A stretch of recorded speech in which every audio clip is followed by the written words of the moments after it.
The most important thing for all of us is to remember the basics. First, wash your hands regularly and for 20 seconds. Don't get back into the old habits. Second, wear a face covering over your mouth and nose if you're in an enclosed space and in close contact with people you don't normally meet. I know wearing a face covering feels odd to some people, I understand that, but face coverings do make it harder for the virus to spread, so please wear one to protect others.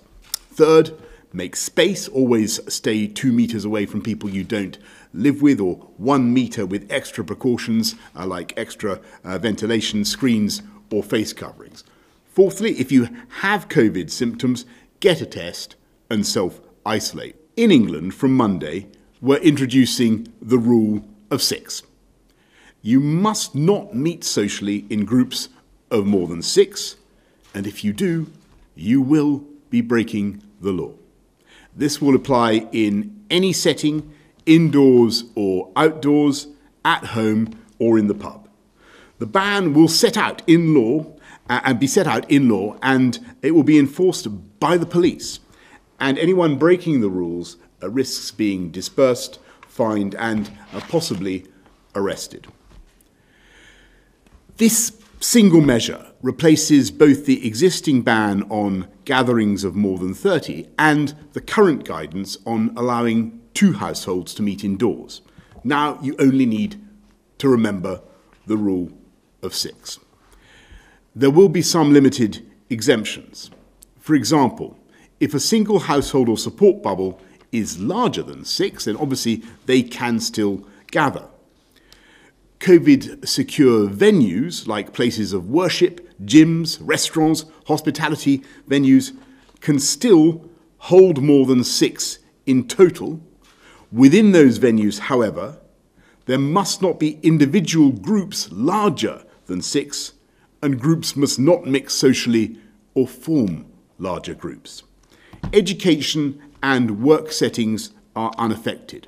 I want to be absolutely clear. These measures are not another national lockdown. The whole point of them is to avoid a second national lockdown. We're working hard to increase our testing capacity to 500,000 tests a day by the end of October.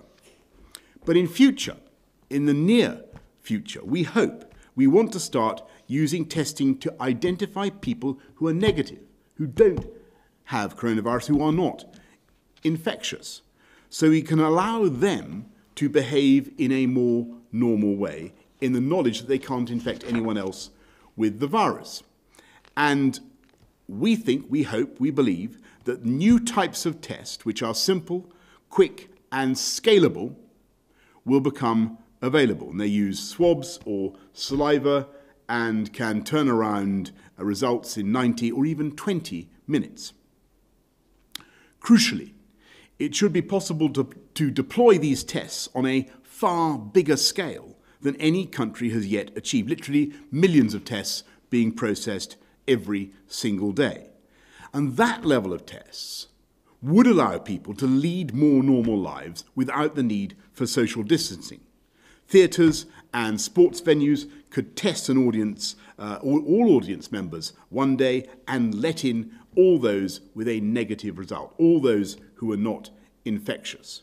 Workplaces could be opened up to all those who test negative in the morning to behave in a way that was exactly as in the world before COVID.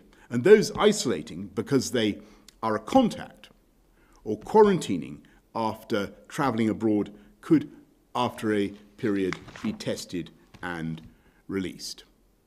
Now, that's an ambitious agenda, but we're going to pilot this approach in Salford from next month with audiences in indoor and outdoor venues. And then we hope to go